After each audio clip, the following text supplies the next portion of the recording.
Hey y'all, I'm back again with another video, and today's video is going to be a little different because I'm at someone's house and I really wanted to make a video, so I was like, let me just do it real quick. And so you might be hearing people talking in the background or maybe music even. It's not like I can tell them to be quiet because it's their house, so please don't mind that. And also, in this video, I'm not really like wearing anything like to cover my hair as well. I did not come prepared, y'all, but I hope y'all enjoy this video and stay tuned.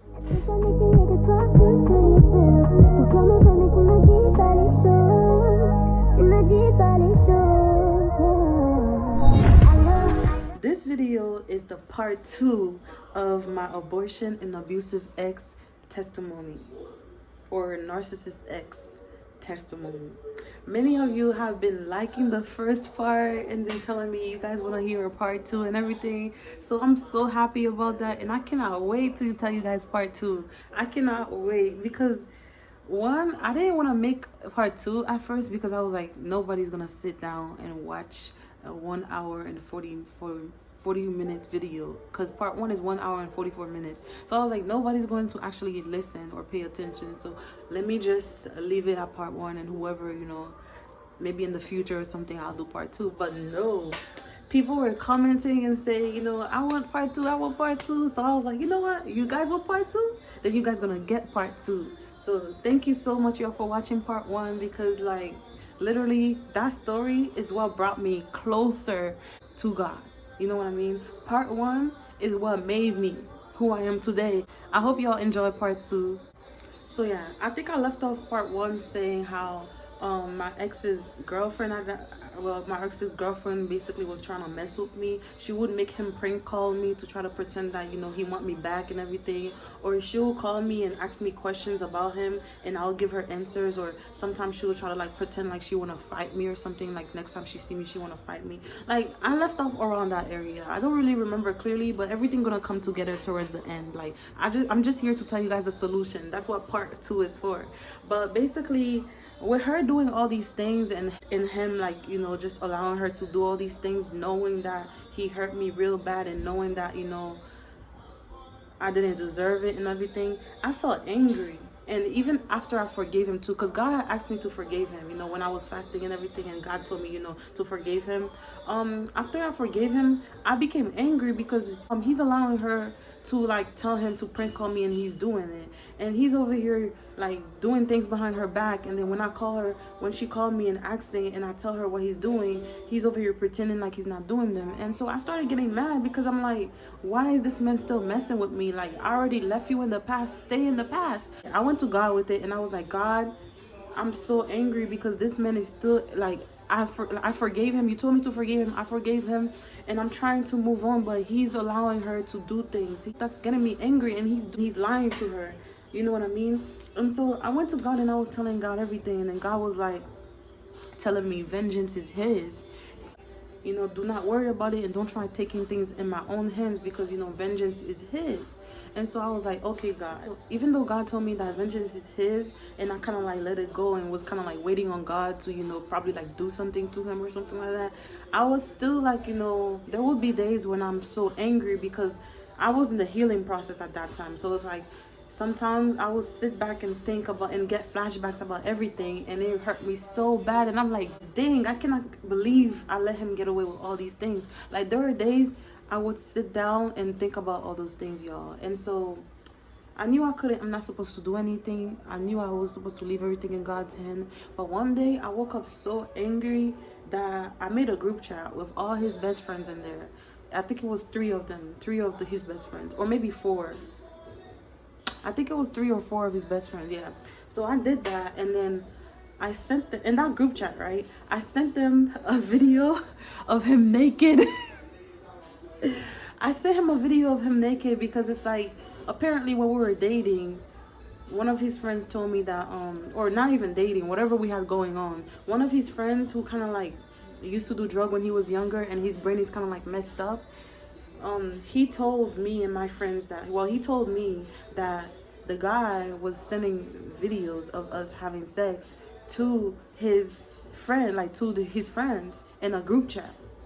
So I was shocked. I didn't know if I should believe that friend, because it's like that friend is kind of like messed up in the head a little bit. Sometimes when he talks, he don't really talks clearly, so it was hard to understand. But that's basically what he was saying. He was literally saying that, the guy is sending videos of me, of us having sex, to his friends in a group chat. And so what I ended up doing is, one morning I woke up and I was so angry, and I had put that in the back of my head because I was like, I don't know if I should trust that yet. So one morning I woke up and I was thinking about everything, and that came back to my mind. So I was like, you know what, I'm about to get him back for that. I know God told me that vengeance is his. I'm gonna get him back. So I literally made a group chat, and I literally sent his best friends, a video of him naked and me slapping his butt in that video. Like, literally, I sent that video to them, and they were shocked and everything. And the next day his girlfriend called me and was like, why would you do that? And I was pretending like I didn't even know what she was talking about, because it's like, what do you mean? Because now you want to be like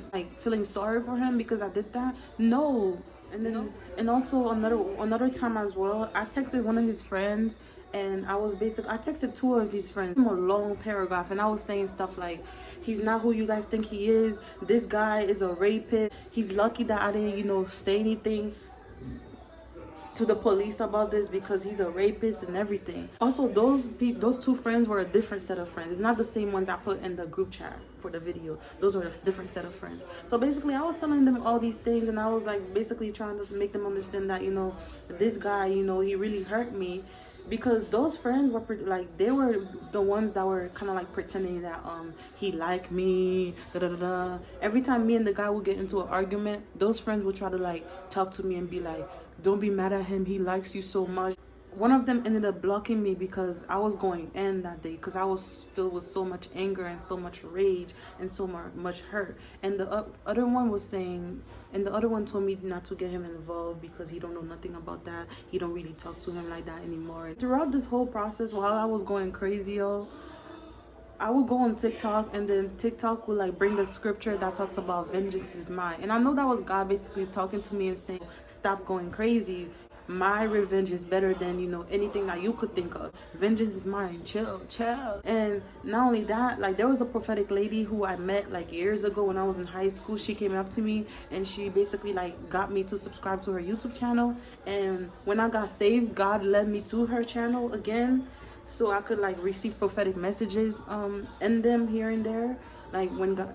And so she started posting videos, and the videos were saying stuff like, God said vengeance is his, wait on him, and stuff like that. So I finally got the hint, and I was like, you know what, let me just stop, because some of these friends probably don't even believe me anyways. So I stopped doing what I was doing, and then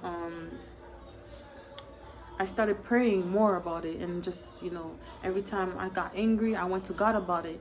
And then there was a point, I believe, where I went to God and I was saying, God, how long until, your vengeance comes around? And then so that's when that same day, y'all, the lady posted a video, and the lady literally said, God said, give him some time and do not rush him. It's coming. Like, what he told you is gonna happen is coming. And I'm like, God, you are so funny. God, you are so incredible. And I had no choice but to, do what God told me to do, which is, stop rushing him. So I was like, you know what? Let me just focus on myself. And at that time too, I had like a boyfriend who God told me is my God ordained, spouse. So I was like, let me just leave the guy in the past. Let me just leave the guy who did all that to me in the past, and just trying to focus and stop focusing on revenge and just focus on my boyfriend, basically, right? And so, y'all, the best part is coming. But before I get to the best part, which is the conclusion of part 2, let me tell you guys what happened. So one day, my ex's girlfriend, she had called me and she was talking to me about something. Like, she used to do that all the time. Like, she would call me. First, she tried to make him prank call me. Then she would call me every time, like, I remember one night he came over to me and was trying to like, sleep with me and everything like that. And the next morning she called me because I don't know if she went through his phone and saw that, he had tried to call me that night and try to like text me, whatever. I don't know what happened, but she called me that next morning talking about, was he with you last night? And I was telling her that, yes, he was here with me trying to get in my pants. Keep your man under lockdown. So she was doing all these things. Like, every time like he do something fishy, like, or every time like, every once in a while she will call me and try to like and try to mess with me basically, or try to like check up on him and see if he has to come around to me again, to try to like sleep with me again. And so I remember like one time she had called me, and then and I was kind of like drunk. At that time I was drinking still. This isn't for another video. The part of me drinking and all that, that is for another video, y'all. Cause that story is crazy. That story is more interesting than this one right now. Stay tuned for that video. So basically, she had called me and she was asking me about him. You know, because I was kind of like drunk or whatever. I was like, "Can you come pick me up? I want to go see my boyfriend. My boyfriend lives in your building on the second floor. Can you come pick me up?" But she didn't believe me, because you know why? She lived with the guy who hurt me. She lived with him because, you know, they're boyfriend and girlfriend, and he's kind of like a runaway in a way. Like, I don't know what happened between him and his mom, because he used to live with his mom when we were together, but all of a sudden after we stopped being with each other, stopped being together, he was living with his girlfriend all of a sudden. The truth was in my face, and I didn't even see it, because every time he used to call me, he used to be at his mom's place and stuff. So basically, so he started living with her and everything after me and him fell off or whatever, and I used to see him all around, and so whatever. And so I was telling her, like, you know, come pick me up, because my boyfriend lived in the same building as you guys, and he lived on the second floor. But she thought, like, you know, she thought I was lying. She thought I was just me being petty, or me being like, you know, trying to mess with her, because she was kind of scared of me in a way too, because like she had guts to talk to me on the phone, but when we see each other, it was a whole different thing. So me telling her come pick me up, you know what I mean, my boyfriend lived on the second floor, all that, she did not believe me, and so she did not come pick me up for real. That day my boyfriend car was not working, so that's why she didn't that's why I couldn't get a ride to go to my boyfriend's house. And I don't think I had money to take Uber, or I didn't feel like taking Uber. So that's why I was like, you know, in a joking way, but in a truthful way, I was like, can you come pick me up? While you on the phone talking to me about my ex, can you come pick me up and scoop me real quick so I can go see my boyfriend who live in the same building as you? And so she didn't do that. So fast forward to, okay, now let's go back to where I left you guys off with the conclusion now. Y'all, pay attention, because this is about to get good, y'all. So basically, I think it was a couple months later from that incident, I came to see my boyfriend. Like, I came to his house and everything. I came to see my boyfriend, and we decided to go to the buffet. And so when we went to the buffet, we ate or whatever.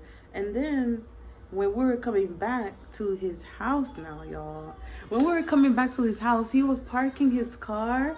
And then all of a sudden, while he's parking his car, who I see my ex coming from his apartment room. He's coming from the first floor, which is where he lived with his girlfriend. So like, he's coming from the first floor, and he's about to get in the car. And in the car is his girlfriend sitting in the passenger seat waiting for him. I don't know if they were about to leave. They were about to go somewhere or whatever. And so he's coming from the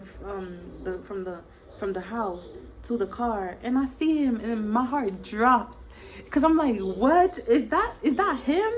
And I'm like, this is my perfect moment right now, for him to see that I know where he lives, and for him to see that I come around where he lives. So if he try to mess with me again, and if she try to mess with me again, they'll see. And this was my perfect moment, because it's like, she didn't believe me when I told her that, you know, I live on the second floor. Like, my boyfriend live on the second floor, and I come there to visit him. So I was around their nose, like I was under their nose this whole time, and they were under my nose. And if she was to ever mess with me, I could pull up on the first floor and show her, you know, what's up, I'm here. And so I see him coming to the car, and I'm like, and I looked at my boyfriend, and I was like, that's my ex. And because I wanted him to see me, and I wanted her to see me, before he get in the car, I opened the car door. Before he get in his girlfriend car, I opened the car door, and then I came out the car, and I started walking towards him. I started walking towards where he was coming from. So, and he saw me, and as soon as he saw me, he looked shocked. He looked very shocked, and I could feel the tension in the air, because it's like, you could just sense it. Like, so he looked like a deer caught in red light to see me around where he lived, knowing that he hurt me that much. I could have done anything, and he already told me that I'm a crazy woman. So it's like, he probably thought I was gonna do something, but me, I was not on that time, because I know that God will handle everything for me. because God told me he was going to do that. So I came out the car, my boyfriend came out of the car, and me and my boyfriend is a tall, big dude, dark skin, y'all. Like, he's taller than my ex. He's bigger than my ex. In fact, he looked like a security guard, and he's dark just like my ex. And so as soon as I came out my boyfriend's car, my boyfriend came out the car too. And so we both started walking towards where the guy was coming from, and he started walking faster to his girl's car. And so I laughed. So while he's walking faster to his girl's car, and he got and the girl is looking at me and my boyfriend walking to the second floor, I laughed. I laughed at them, and my boyfriend laughed at them too. And then the girl and my ex saw us, me and my boyfriend, going to the second floor, and she saw that I was not lying this whole time. I was right under her nose. So y'all, that is what happened. That was God's vengeance, because ever since then, ever since that incident, ever since that day, I do not see them around. Like, literally, I do not see them around. And she stopped calling me. She stopped trying to play with me. She stopped trying to pull up on me and be like, you know, you don't want to talk to me, you don't want to talk to me. She stopped doing all these petty things. And he stopped coming around my house too to try to like do his BS as well. And you know why? It's because he see that I have a boyfriend and I have moved on. So to make matters even better, when me and my boyfriend got upstairs in his room, in his room, I was like, how come they're parked on this side where you park your car? And I know their plate number too, so it's like I always know, like, you know, where they park. I always pinpoint where their car is every time I come over to see my boyfriend. So I literally asked my boyfriend, I was like, how come they're parked, you know, where you park this time? And he was saying, oh, they're doing the building is doing like construction on the other side, which is where my ex and his girlfriend usually park.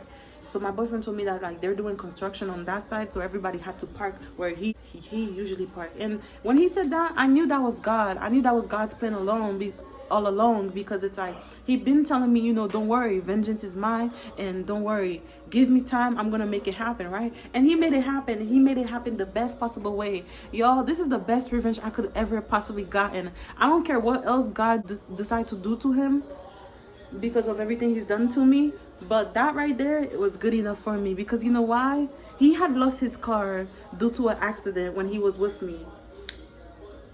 And so he has no choice but to be riding around in his girlfriend's car, you know. Like, he has no job. He's only living with his girlfriend because I think he got kicked out when he was living with his mom. And he has no school. Like, he don't go to school. He don't have no job. He don't have no car anymore. So for him to see me walking out of a car that's so big, because my boyfriend drive a big car. So for him to see me walking out of a big car with a big man and a tall man, a man who's taller and bigger than him, and to see that I'm going into an apartment that he live in with his girlfriend, that's not even his apartment. He's only like rooming with his girlfriend. If his girlfriend was to break up with him, like, he will be homeless type of stuff.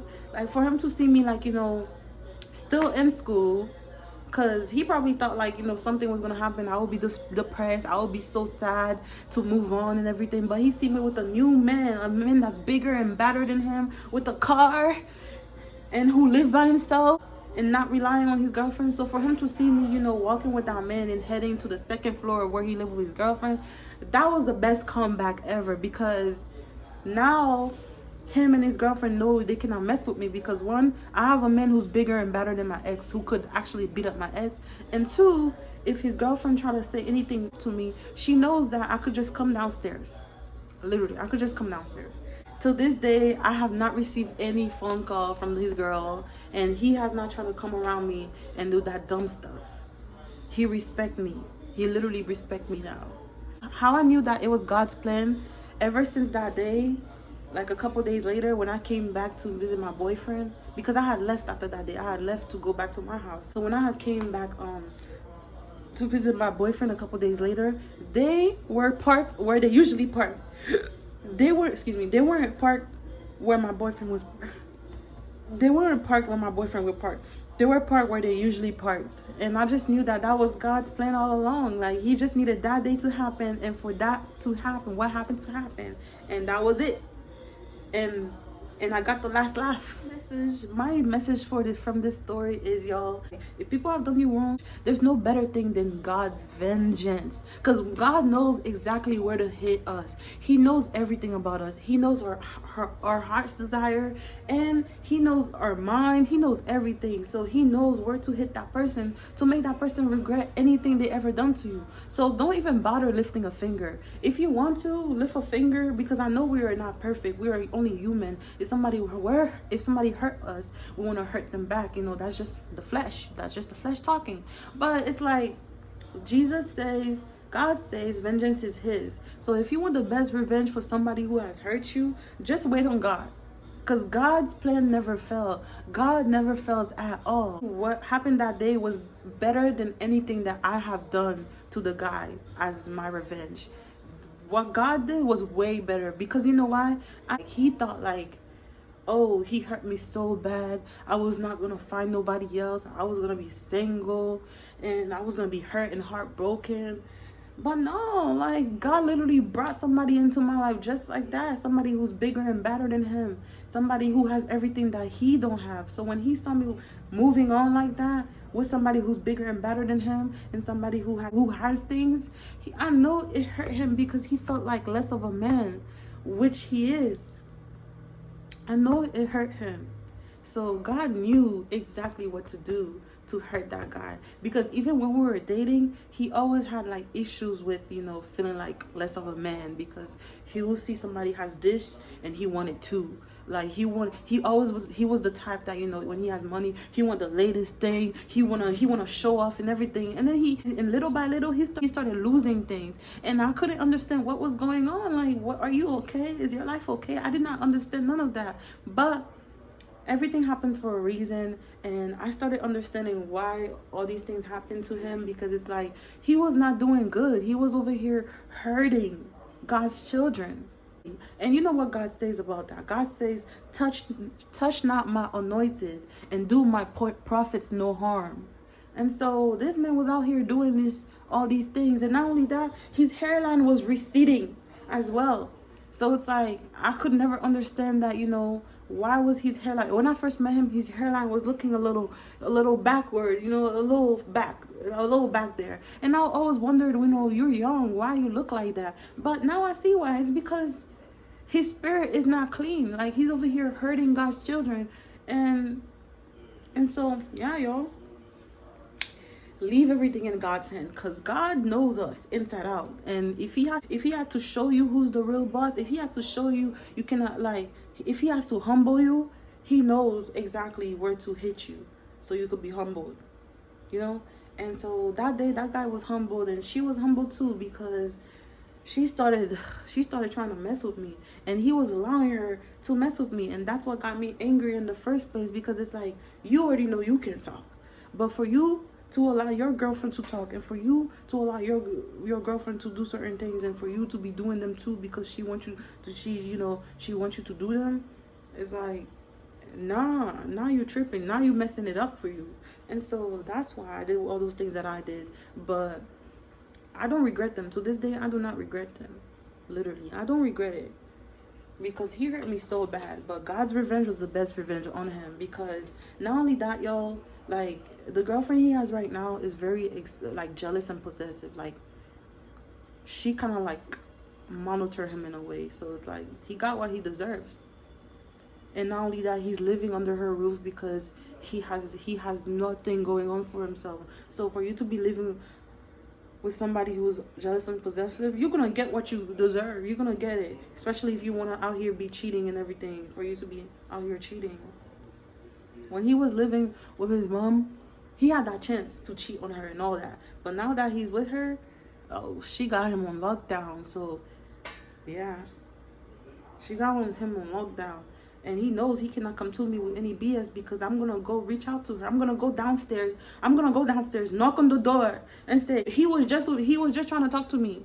Do something about it. You know what I mean? And because he know I come around there, he know he cannot do anything. So yeah. And y'all, as I'm speaking to you guys right now, they're downstairs, because I'm visiting my boyfriend. So they're downstairs right now. So if he was to try to mess with me and she was trying to mess with me, I would go downstairs right now. I'm right here. Yeah, they're downstairs right now as I'm speaking to you guys. And I'm pretty sure they know I'm up here. They know I'm up here because God showed them that I come around here. They're not safe. So so y'all, thank you so much for watching this video, and I hope you guys enjoyed this video. I really appreciate you guys. Thank you for supporting me, and let me know if you guys have any questions, comments, or concerns, and I'll be quick to answer because I love you guys. I love you guys. Like, I love everything about you guys, even though I do not know you guys on a personal level. I love each and every one of you guys because you guys actually, like, listen to what I have to say. I really appreciate it. So thank you all.